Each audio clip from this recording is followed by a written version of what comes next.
네, 안녕하세요. 예스맨입니다.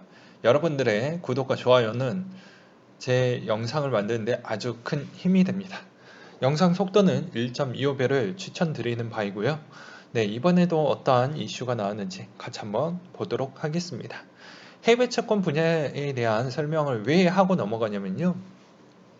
최근에 신흥국 그리고 경제에 영향 그리고 위기가 있는 그런 국가들의 해외 채권의 변동성이 꽤 커져가고 있는 실정입니다. 이 채권에 대한 영향성이 좀 많이 있으면 있을수록 그 국가가 상당히 별로 좋지 않는다. 뭐 이렇게도 설명을 할 수가 있게 되겠는데요. 그런 척도에서 최근에 이제 백신 기대감으로 인해서 채권에 대한 변동성이 커졌다라고 되어져 있습니다. 그래서 11월 들어서 급반등의 강세 기조를 보여주었는데요. 제가 뭐 2018년도 때부터 이야기를 많이 하긴 했는데 브라질 쪽에 포함되어져 있는 남미 국가는 그렇게 재정 건전성이 별로 좋지 않습니다. 이번 질병으로 인해서 더 안 좋아졌는데요. 여기서 브라질 자체가 여기서 한 번 더 내려간다고 하면은 상당히 힘든 시점이 올 것 같다 보니까 브라질 자체에서도 이거를 어떻게 해서든 막기 위해서 이런 전략을 좀 펼친 것 같은데 여기에 있는 브라질 국민들은 또 입장이 다릅니다. 백신에 대한 신뢰성이 너무 없다. 그래서 너무 강제성으로 가는 거에 대한 요새 집회를 많이 열고 있는 실정이죠.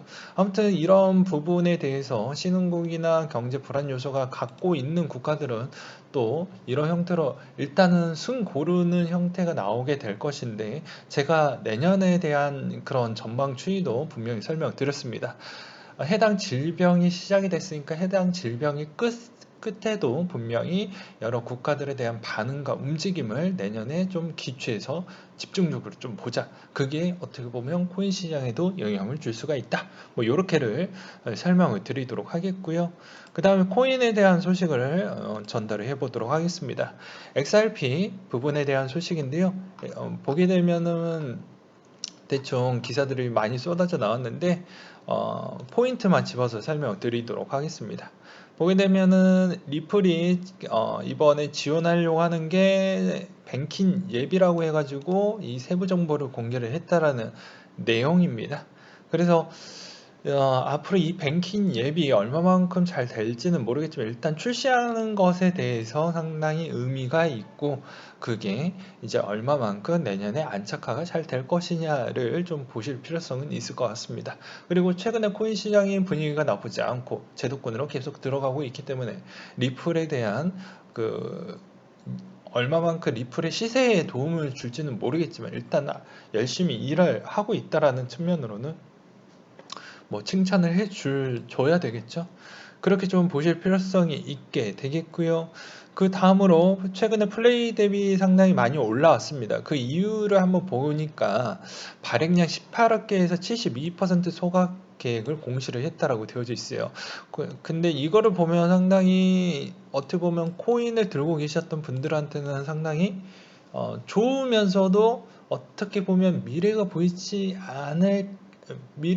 않는다 뭐 이렇게도 또 설명이 될 수도 있게 되겠습니다. 그렇잖아요. 미래가 만약에 있었다고 했으면 이렇게 파격적인 소각에 좀 꺼림칙하지 않았을까요? 라는 또 생각도 들기도 하거든요. 이거는 각자 한번 판단을 해보셨으면 좋겠고요. 그 다음으로 보게 되면은 JP모건에 대한 이야기를 안 할래 안 할 수가 없습니다. 요새 최근에 JP모건이 요새 뻐꾸기처럼 입을 좀 많이 털고 있어요. 예, 어떻게 입을 많이 털고 있냐? JP모건이 최근에 비트코인이 앞으로 대세가 될 것 같다. 앞으로 좋아질 것 같다. 이런 이야기에 대한 뻐꾸기를 엄청 많이 날리고 있거든요. 그래서 커뮤니티에서 나와서 JP모건에 대한 이야기를 좀 해보고 넘어가려고 하는 것입니다. JP모건에 대한 시총을 앞질렀거든요. 비트코인이. 또 JP모건이 뭔 이야기를 또 할 것 같은데 글쎄요. 이제 조만간 테슬라를 제끼게 되면 더 이슈화가 나와서 아마 기사가 많이 쏟아질 것 같은데 일단은 한번 기다려 보시고 이제 JP 모건에 대한 이야기를 좀 해보려고 합니다. JP 모건이 최근 12월 12일자 기준으로 나왔던 기사 내용인데 넷마블 한샘 주식 팔아라 외친 JP 모건 1년 뒤 주가 팔라던 가격의 2배가 갔다. 라고 해서 보게 되면 JP모건이 약간씩 이 녀석들이 항상 말과 반대적인 행동을 좀 많이 하는 경향성이 있습니다. 잘 안 맞아요. 예. 그래서 많이 신뢰성을 많이 갖지는 않으셨으면 좋겠다는 이야기를 좀 드리고 싶고요. 최근에 이제 2021년도 한국 증시 전망 보고서를 발표하면서 셀트리온과 헬스케어, 하나생명, 삼성중공업 4개에 대한 매도 의견을 내렸는데, 자, 최근에 제가 블로그에서 하나생명에 대한 언급을 하기도 했습니다. 최근에 하나생명 엄청 많이 올랐거든요. 그러니까 보니까 얘네에 대한 매집을 해놨는지에 대한 수급을 조사를 해볼 필요성이 있는데, 제가 시간이 안 나다 보니까 그것까지는 좀 힘들 것 같고, 아, 이런 새끼들도 있구나, 양아치의 기질은 여전하구나, 뭐 이렇게 또 설명을 드릴 수가 있습니다. 제가 그렇게 이야기를 하는 이유는 무엇이냐면요, 2017년도 때 JP모건 회장이 직접 이런 언급을 했습니다. 네, 사기 외치던 부분, 암호화폐 직접 만들기도 했었고요. 그리고 비트코인 사기다라고 2017년도 때 이야기를 했죠. 그렇게 이야기를 해놓고 뭘 했냐? 9월 18일자에 나왔던 기사를 보게 되면은 먼저 사놓고 사기라고 해놓고 저점 매수를 했습니다. 그리고 제가 잘못 봤네요, 죄송합니다, 이런 이야기를 했죠. 그러니까 얘네들 자체가 뭐 하는 애들이에요? 거의 헤지펀드에 있는 성향을 좀 많이 갖고 있는 애들도 있잖아요. 그러다 보니까 약간의 뻥카를 좀 해놓고 움직이는 경향성이 좀 있기 때문에 JP 모건에 대한 언급은 좀 믿고 거르자라고 저는 설명을 드리고 싶습니다. 그래서 이 JB 다이먼 새끼가 저는 그렇게 마음에 들진 않아요. 네. 그래서 그런 측면을 좀 설명을 드리고 싶었고요. 그리고 최근에 그레스케일 이더 신탁에 4Q 들어서 274% 상승을 했다라는 부분을 볼 수가 있게 되겠는데요. 이게 그레스케일의 포트도 뭐 여러 가지에 대한 뭐 그냥 추정이겠지만 다 이유 있는 매집이었다, 뭐 이렇게 유튜버 분들이 꽤 많이 이야기를 했는데, 결국엔 그거에 대한 근거치는 뭐 내년 2월 8일날 이더리움 선물 출시가 하면서 그게 나와 주었고, 그리고 그게 그것으로 인해서 신탁에 있는 부분이 월등하게 잘 늘어났다, 증가했다. 그리고 하나 더 보게 되면 당연히 그 해당에 있는 판이 열리게 되면 어떻게 되겠습니까? 물량이 어느 정도 있어야 되겠죠. 그렇기 때문에 그 물량 부분에 대한 사전적인 매집 부분이 좀 발생을 했다, 라고도 생각을 해볼 수가 있는 촉도라고 볼 수가 있게 되겠습니다. 그리고 또 선물이 열린다는 것은 이더리움이 대표적으로 이렇게 선물이 주도해서 또 성장을 해주는 모습을 또 보여주게 된다고 하면 어떻게 되겠습니까? 당연히 나머지 알트코인에 대해서도 상당히 긍정적으로 좀 추세를 볼 필요성이 있겠지만, 여기서 이제 주요 포인트를 이야기를 할게요. 비트코인 선물 오픈했었을 때 어떻게 됐죠? 예, CME 선물을 첫 오픈을 할 때, 이것도 팁입니다. 예, 첫 선물을 할 때는 다 내려갔어요. 네. 그리고 개인 거래소에 선물 지원을 해줄 때도 내려갔습니다. 첫 오픈하거나 신규 거래소가 오픈해서 선물 서비스 한다, 그러니까 딱 오픈하면 처음에 쇼패팅이 좀 많이 나옵니다. 그렇기 때문에 일시적으로 눌리는 현상은 좀 감안을 하셔야 됩니다.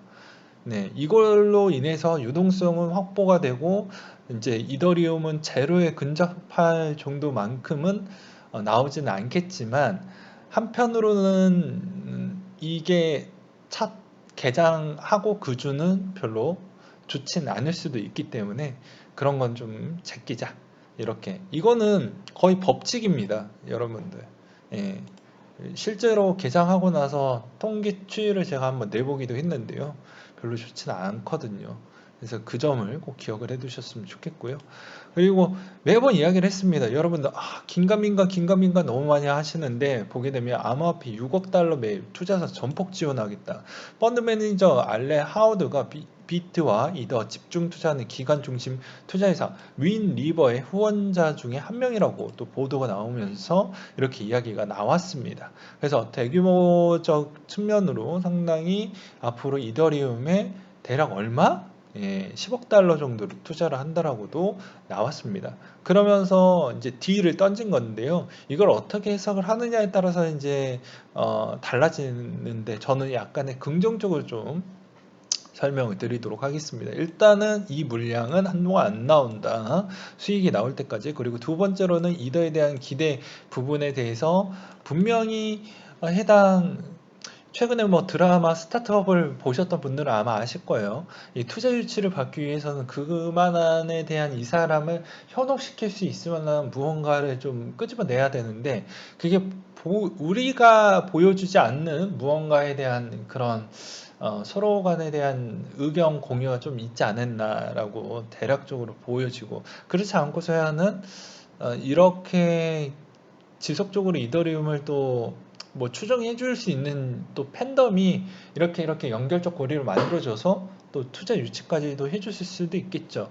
아무튼 그런 게 많이 잘 되었기 때문에 저는 그렇다라고 볼 수가 있게 되겠고요. 하나는 뭐냐면 부자들은 내 자산이 많이 있기 때문에 여기에서 이 돈은 티끌입니다. 티끌. 야, 요거 지금 이제 규제나 제도권으로 이제 들어온다라고 하는데, 뭐 요 정도 돈 날려봐야 뭐 의미가 없지? 일단 한번 박아볼까? 그러다 보니까 박는 거예요, 그냥. 이분들은 이게 전 재산이 아닙니다, 참고로. 그걸 절대로 착각하시면 안 돼요.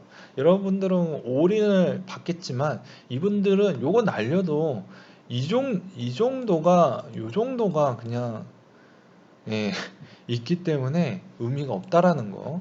그래서 이분들은 이렇게 보면 되게 공격적으로 보이지만 절대 그렇게 생각하지 마셔라.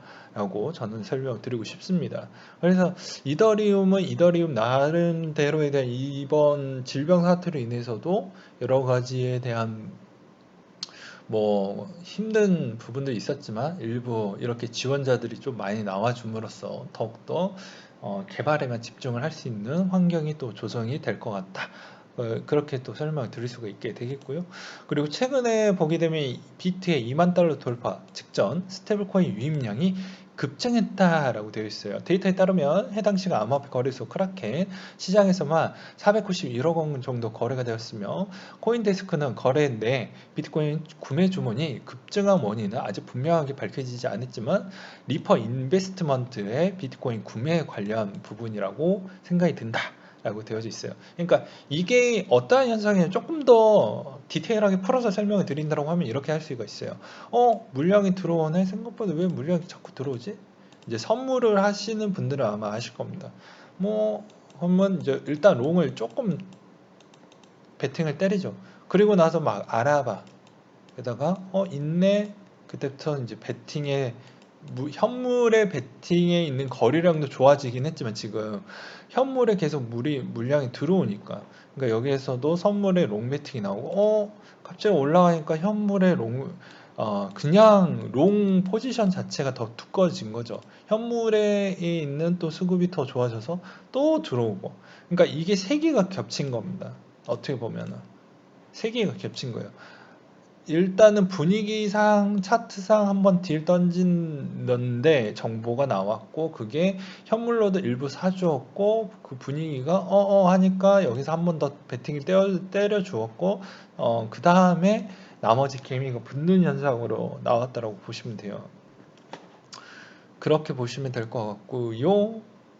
그 다음으로 보게 되면은 이번 포브스 부분에 있어서 뭐 바이든 행정부가 뭐 가산자산 엄격한 규제 적용할 수도 있다 뭐 이런 이야기가 나왔는데 저는 그렇게 보지는 않습니다. 얘네가 공약을 하기 위해서는 재정 정책에 대한 비용을 많이 집행을 해야 돼요. 그럼 비용을 하려면 지금 미국의 재정 여건도가 별로 좋지 않습니다. 그러면 할 수 있는 게 MMT를 하려고 하면 어떻게 해야 된다? 답 나왔죠? 더 이상 뭐 과거에도 이야기를 많이 했기 때문에 그렇게 길게 설명 안 하도록 하겠습니다. 그러니까 그런 측면을 좀 보셨으면 좋겠다. 라고 설명을 드리겠고요. 뭐 마지막으로 이런 이야기를 좀 드리고 싶습니다. 긴가민가 하는 그런 시장은 아닙니다. 지금은 제도권에 들어오고 있는 실정이고 지금 이제 어느 정도 가이드라인이 이제 만들어지는 시점이다 보니까 기업들이 여기서 어느 정도 이렇게 툭툭툭 던져놨죠. 이게 개인의 입장에서는 큰돈처럼 보여지지만 기업의 입장에서는 어느 정도 감안할 수 있는 정도라고 생각이 들고, 마이크로 스트레티지만 좀 이상하게 거의 풀베팅 하듯이 던지기 했던 그런 기업들은 좀 특유의 케이스다, 뭐 이렇게 설명을 드렸으면 좋겠습니다. 근데 마이크로 스트레티지의 CEO 입장에서는 본인의 돈도 태우기는 했지만 어떻게 보면은 뒤에 또 백그라운드가 있지 않았을까라고 또 생각을 해볼 수도 있거든요.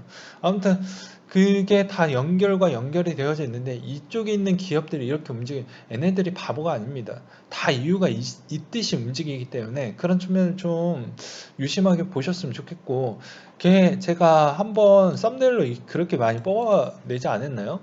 매도자보다 앞으로 매수자가 더 많을 것이다. 근데 어떤 분이 댓글로 콧방귀를 끼시더라고요. 그거는 이제 본인의 상식선에서 보았을 때 아마 그렇게 생각을 하지 않았을까. 뭐 그 의견도 존중을 합니다. 물론 그렇게 생각을 할 수가 있겠죠. 왜냐, 이게 저는 이렇게 생각을 해요. 지금의 자산시장 자체에서 불안정한 자산시장은 맞습니다. 이미 성장을 하고 있는 성장형 자산시장에 비트코인이 있기 때문에. 근데 이게 말 그대로 제도권에 명확하게 들어가는 순간 여러분들이 그제서야 하면요, 수익성이 여러분들이 원하는 만큼 안 나옵니다. 이제 주식시장만큼보다 더 안 나올 수도 있어요. 그래서 약간 긴가민가 할 때 이 수익성에 있는 이걸 크게 먹는 거지, 내가 제도권 했었을 때 하려고 하면은 그 수익률이 절대 나올 수가 없습니다. 그래서 주식시장 대비보다 오히려 코인시장의 수익률이 더 좋았던 이유가 그런 거예요. 왜냐, 긴가민가 하니까 더 변동폭이 큰 거죠. 그래서 보면은 어떻게 보면 어떻게 보면 정치인들에 대한 그런 언급 부분을 그냥 곧대로 믿으신 분들도 있고, 또 아니면 약간 본인의 생각을 깊숙하게 하고 본인이 또 따로 공부를 했었을 때 보게 되면은, 이게 정말 나한테 투자에 먼 미래에 있었을 때 나한테 투자를 좀 잘 했다라고 하면 큰 부를 또 줄 수도 있겠구나, 이런 생각을 가질 수도 있게 되겠죠. 물론 지금 시장이 좋아서 이런 이야기를 하는 거 아닙니다. 매번 그런 이야기를 많이 했어요. 그래서 저도 약간의 좀 도전이라고 매번 이야기를 하기도 했었고요.